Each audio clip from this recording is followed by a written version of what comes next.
Sweet the whispers in your ear whenever Ember wanders near. Now, Casual put out a video a couple days ago. We have not seen anything from Casual for a little while. And he put out something like 2 days ago. It's animals that not even AI could come up with. So this could be very interesting. We always love Casual. He is wonderful. So let's see what he's got for us this time. Oh my God, what is that? Oh my God, what is that? It's a llama. Why are you freaking out? That's a llama. Actually, it's probably an alpaca. It's probably an alpaca, not a llama. It's I think llamas are not as furry, so I'm thinking yeah, it's an alpaca. Why is this one freak out? What is that? It's an alpaca.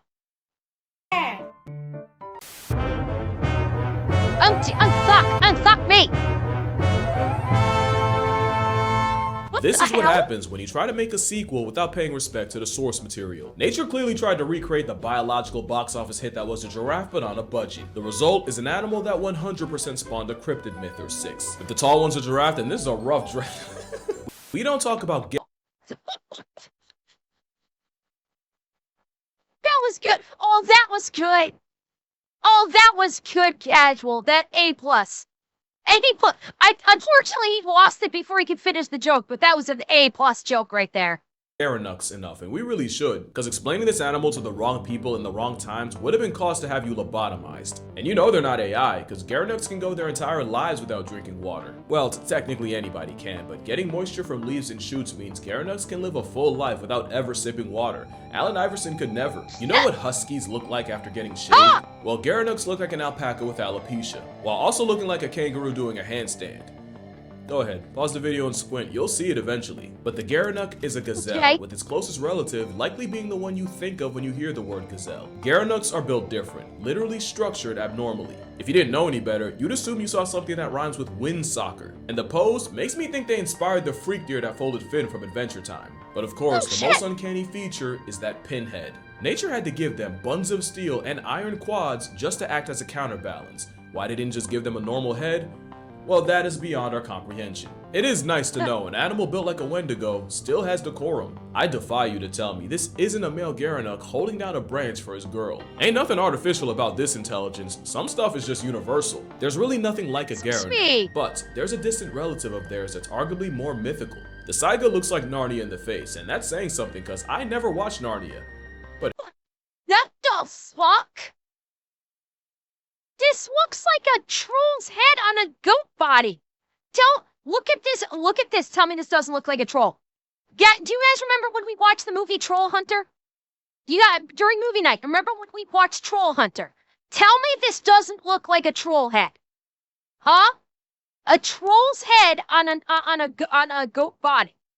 What the fuck? It feels right. The Saiga is an yo, editor, can we better. The Saiga is an unusual and underrated antelope that used to populate the steppe in millions. That's actually why they have the NSFW nose. You see, that double barrel nostril situation was an adaptation to filter out dust kicked up by the massive herd. The same nose also cools the blood in the summer and warms up air in the winter before it gets to the lungs. It's a multi-purpose proboscis that makes them antelope alf, while also serving as a built-in mask. Yet that mask couldn't save the Saiga from its own pandemic, because in 2015 there was a mass outbreak of a bacteria that caused blood poisoning in the infected and killed 200,000 and erased 2/3 of the global population.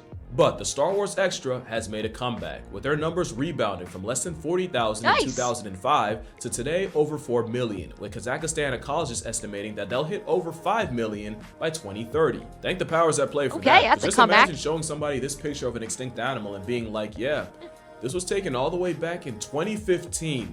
So if you needed to hear good news, you'll be happy to know the Saiga is looking like it's here to stay. You might be less happy about this though. Whoa. I've seen some adorable looking. Okay, listen. What is this goofy little bastard? What? This looks like some. Look at his little hat. He's got a little fucking hat. He's got googly eyes and a little hat. This looks like a Jim Henson animation. Yeah, he's kind of cute. I mean, the mouth kind of the mouth does kind of leave something to be desired, but I mean, if you avoid the mouth, he looks cute. And Uncle, thank you for the 5 gifted. Thank you. Happy about this though. I've seen some adorable looking grasshoppers in my day. A smiling Bugs Life paralysis demon is not one of them. To be fair, it's not a grasshopper, it's a katydid. Same insect order, different insects, and I hear they get real offended when you confuse them. This katydid belongs to the Copophora genus. A genus that looks like a sick joke with members perpetually mocking you for it. There's not a single situation where a bug needs to look like this. And maybe it's partly my fault, because I can't look at this and not see 2 brick yellow teeth giving me the world's most devious smile. Yes, I agree. I 100% agree. This looks like he's got 2 giant freaking buck teeth. Like, he looks like he looks so fucking derpy. Like, all I see when I look at this is just, Yuck. That's all I can hear in my head when I see this looking at me right now. The world's most devious smile. He's built like a Courage the Cowardly Dog plot device, freaky Fred looking. That smile should get you put on the list. And the thing is, they're not just an assault on your sight. No. Giant katydids have the distinction of being one of the loudest insects on Earth. Shit. You know, I don't know everything, so I wasn't sure if that audio was edited or not. But after listening to other clips, I've come to the conclusion that, yes, this bug can, in fact, send a war veteran back to Vietnam with a touch of its wings. That wing rubbing is called stridulation, and it's not just an alarm clock for PTSD. Some katydids sound exactly like chirping birds. And just like birds, the call is mostly for attracting mates, and some male katydids will form boy band groups to sing together to help each other keep the rhythm, which is apparently a major turn on. And if you think the bugs show respect to the original IP, 1, katydids came first, so the birds sing like them, and 2, some katydids eat birds, so yeah, katydids let their nuts hang. Literally, because fun fact, cover your ears kids, but the largest testicles on the planet belong to these bush crickets. You don't have to believe me, you can. What? So House lied? Did House lie to us when he said, comparative to its size, barnacles have the largest testicles? No! Sorry, no. House said that barnacles have the largest penis of any creature of a comparative size. Sorry, he didn't say testicles. He said that gorillas have, comparatively speaking to their body size, the smallest testicles of any animal. So these guys have the biggest balls relative to their size. Damn! Google it, and then you can explain your search history. Just know, there's not a single prompt you could give a computer that would lead to this. And that's the thing with AI. Nature's weird enough without people making stuff up. And this is the most AI-looking animal I've ever seen. Goats in general don't seem to be real. Like, they're constantly testing what they can get away with in the Matrix. And the Markhor is no different. The Markhor genuinely looks mythical, with a reputation that actually precedes them. Their name translates to snake eater because of their habit of curb-stopping serpents and, predictably, eating them. At least according to folklore, and locals would collect the chewed cud of these goats, believing they could use it as snake antivenom. Also, the national animal of Pakistan is a lot bigger than you think, with males often getting to over 200 pounds, which is pretty big for an animal you've probably never seen before. And if you have, and this Gandalf goat looks familiar, they were actually Thor's emotional support in Love and Thunder. The Markhor is a beautifully majestic specimen.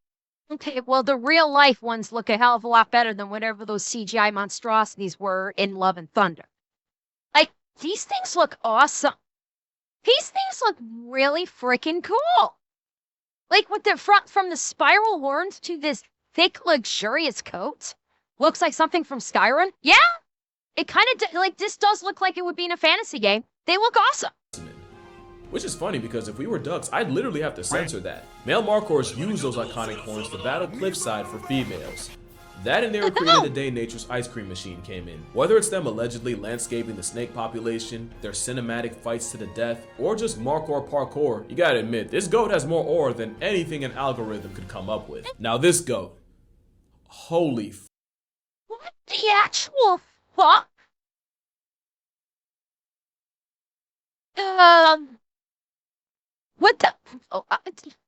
What the fuck am I looking at?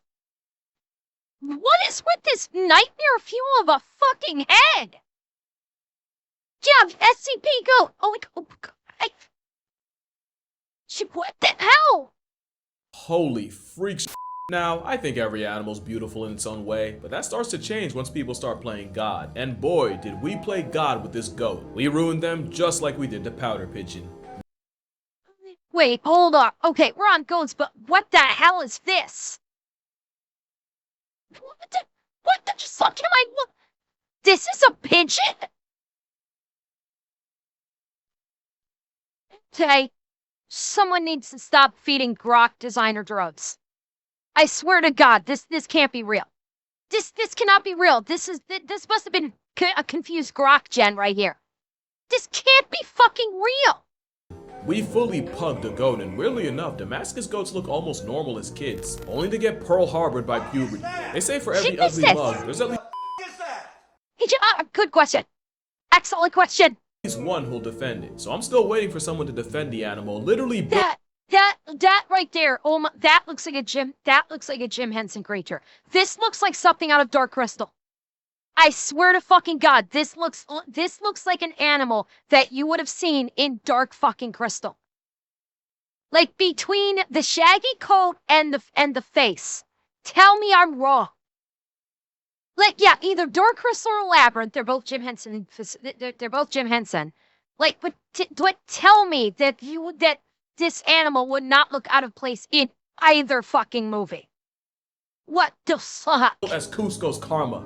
This is the one time I wish it were AI, because they look like their existence is constant pain. That is not the skull of an animal that should have been afforded life. That, and this is now the third case of unnecessary censorship. Looking like Rocky Dennis's persona is even funnier when you realize a Damascus won a beauty pageant for goats, with Gar being named No, God, no, please, no, I can't. I don't want to make the joke. I really don't want to make this. I don't want to make this fucking joke. Why, Casual? Why would you do this to me? I'm gonna get in trouble. I'm gonna get in fucking trouble. You literally served this up to me on a silver fucking platter. How could you do this to me? Of course, they had a beauty contest for goats. This is literally their beauty pageant. This is their wet dream. This is wet dream material for them. Sorry, I had to do it. I'm sorry, I had to do it. There's a reason why they have beauty pageants for goats and not women in this region of the world. There's a reason for this. most beautiful goat in 2008. And yes, those are the pictures PR went with. And I'm sure the goats are nice people, and they didn't ask for this, but that's what human hubris does. It turns goats into Dark Crystal characters. That's a lot of effort just to get. Thank you! Thank you, Casual! Same brain cell, chat. Hey, me and Casual, we're sharing the brain cell today. One-upped by nature. Like this. Not only is this real, but this cat and that shark have something in common.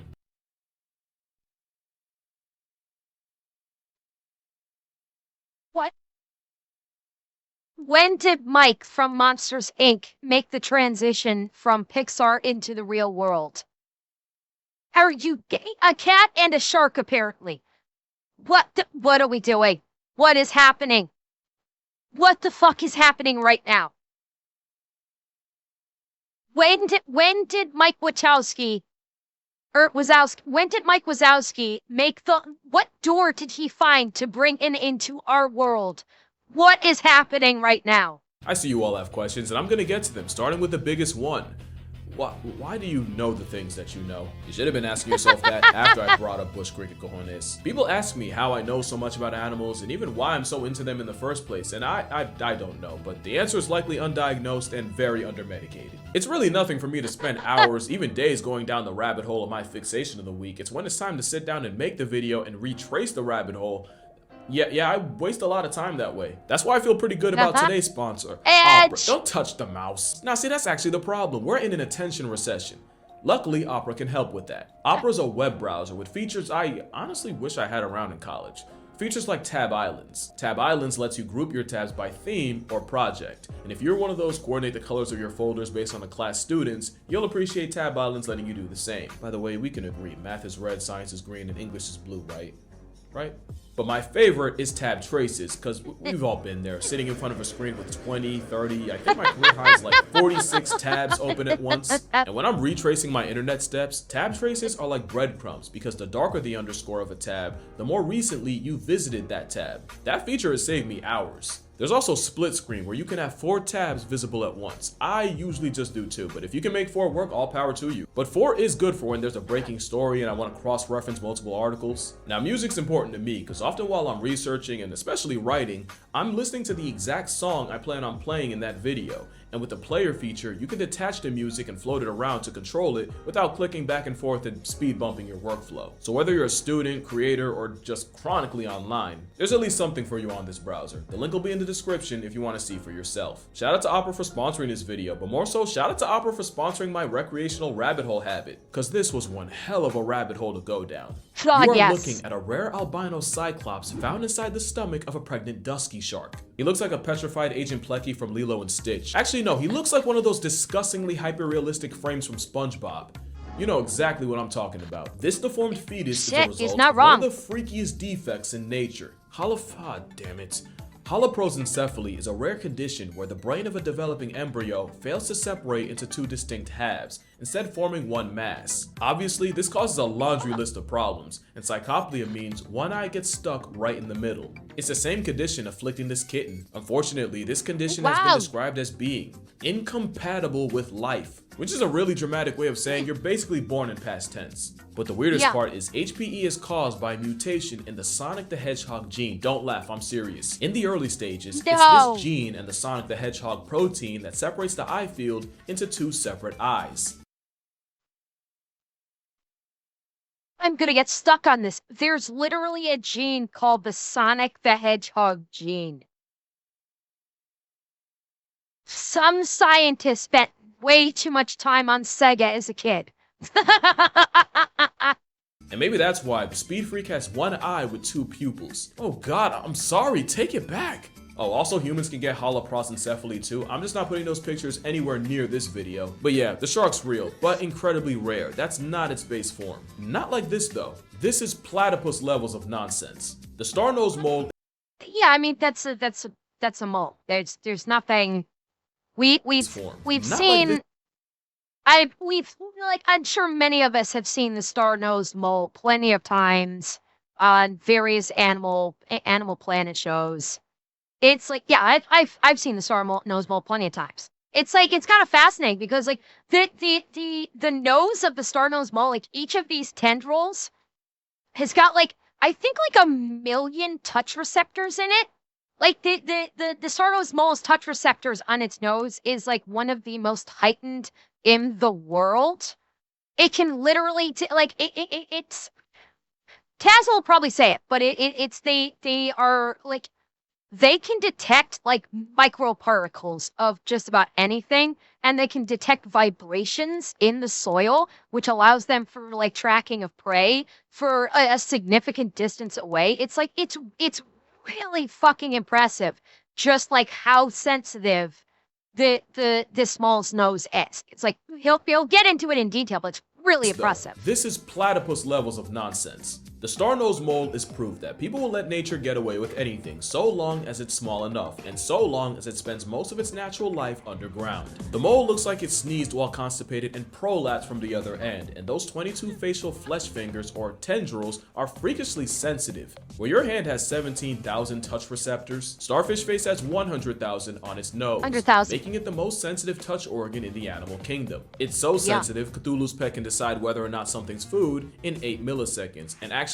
eat it in as little as 120, meaning it's a Lovecraftian mole that eats faster than any other animal on Earth while essentially maxing out on reaction time. And since most moles eat their weight in food a day, star noses are in a constant state of binging. This mole would genuinely end all life on Earth, if only it weren't an eighth of a pound. Not only because they would eat entire ecosystems into collapse, because there'd be no way of escaping them. Not only are they speed-eating earthbenders with the internal discernment of a vacuum, they can swim and breathe underwater. Okay, not really, but they can smell underwater, and they do it by blowing air bubbles to trap molecules that mix with the air inside before inhaling the bubble and, by extension, the trapped molecules. This means a diving mole can sniff out prey while underwater, and even aim air bubbles at a specific target. And did I mention they do this blind? But somehow there's more, because this creature can smell in stereo. The same way you would compare differences in sound between the left and right ear to pinpoint the source, moles can do with their nostrils. Star moles are just a bunch of randomly broken skills and powers packed into a flesh flower faced fur termite. And if you can't say that 5 times fast, you better like this video. But you definitely heard of star-nosed moles before. As a palate cleanser, there you go. The cutest animal you've never seen. Oh my god! I want one. I want one. Oh my god, he's so cute. I want to cuddle. I want to cuddle this little ferret. Oh my god, he's so cute and adorable. Because if I saw it, I wouldn't just think it was AI. I think it was bad Photoshop. How else does one explain a panda leopard meerkat ferret? Well, the last part's a hint. The marbled polecat is a mustelid, not unlike honey badgers, otters, and wolverines, albeit a little smaller. They're not even the only type of polecat, but they are the one that looks the most like animated taxidermy. They're the only ones that dress like a mother of 4 in divorce court. Marbled polecats stand out, and that might be the point. It's believed a defensive polecat will aggressively flash their colors as a warning. Not that they're venomous, but their attitude is. That, and polecats will take a page out of their skunk cousin's playbook and crop dust a threat with foul-smelling anal secretions that reek of the dead. Also, you saw that bear! Did you see that bear? Dust a threat with foul-smelling anal secretions that. He even wiped that in his nose. He's like, what the fuck was that smell? Oh, I am fucking out of here. He literally like wiped in his nose like, god damn! Reek of the dead. Also, polecats might be more of a stereotype than honey badgers, as they're hyper-aggressive and regularly attack animals many times their size. This is the same calico ferret that made Ukrainian soldiers evacuate from a bunker.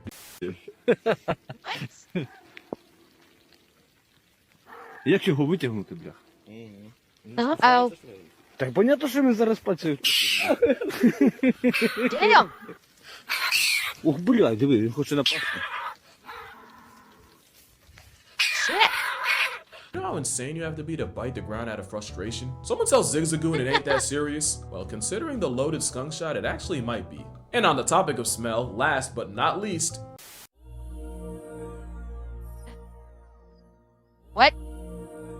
What? Alright, so, not AI, but either that is a cartoonishly tiny truck, or binturongs are a lot bigger than I thought they were. This mammal casserole is also called a bearcat, but in truth, they're not either. They're in suborder Feliformia, meaning they belong to the cat half of order Carnivora. And in Feliformia, binturongs are in the section that is the least talked about. In fact, I could make a part 2 based on vivarids. Not a vivid ferret, you got your turn. Vivarids also include civids like the one whose poop goes in coffee, and genids, which are cats nature drew left-handed. And it's the binturong that is the biggest vivarid. Yeah, and by the way, hang on. Which are cats nature drew left-handed. And it's like Where the is one it? whose poop goes in coffee. Yeah, that not wrong. There is it's not their poop goes in coffee. It's basically these animals. Casual's being a little funny about this. These guys eat like coffee beans, and they digest it, and then they poop out the beans. So they'll eat like coffee plants, including the beans that are on the coffee plants. The beans like ferment internally in their stomachs. They poop out the beans. Harvesters collect the beans, you know, clean off the poop and everything, and then they're sold as like a high-end coffee. Yes, this is real. This actually happens. And genids, which are cats nature drew left-handed. And it's the binturong that is the biggest vivarid, and with some females weighing nearly 80 pounds, they are in fact way bigger than I thought they were. I was not expecting a sloth bear from the back. So not a bear or a cat, but this black sentient bath mat can climb, and they have a prehensile tail to help them do it. Which is why you'll probably smell them before you see them. It's true, a binturong bathroom break smells identical to hot buttered popcorn. A smell they use as a warning to rivals, but also as an invitation to the amorous. So if you're in the jungle and randomly smell a movie theater, you might be in the presence of a bearcat. Or death. Since, yeah, tiger urine also gives fresh butter. In fact, that's probably why the binsies evolved to smell like that. Wait, that's not... Wait, no, can someone fact check me on that? I just made that up, but it sounds real. Is that the reason why? Despite being built like a Mandela effect and half the population swearing they didn't exist a couple years ago, Bearcats are part of the most primitive group of No, I vaguely seem to recall, like on like a nature show or something, like the Bearcat. I don't know if they were. I don't know if they called them Bearcats. They might have called them something like these guys looks familiar to me. Like I see now, I could be taking a completely different animal. I swear I've seen these on like a nature short or something like a few years ago. It's like the look of them just seems so damn familiar. forms, meaning they're closer to being beta cats, despite them looking like nature hasn't unlocked them yet. I can make that joke.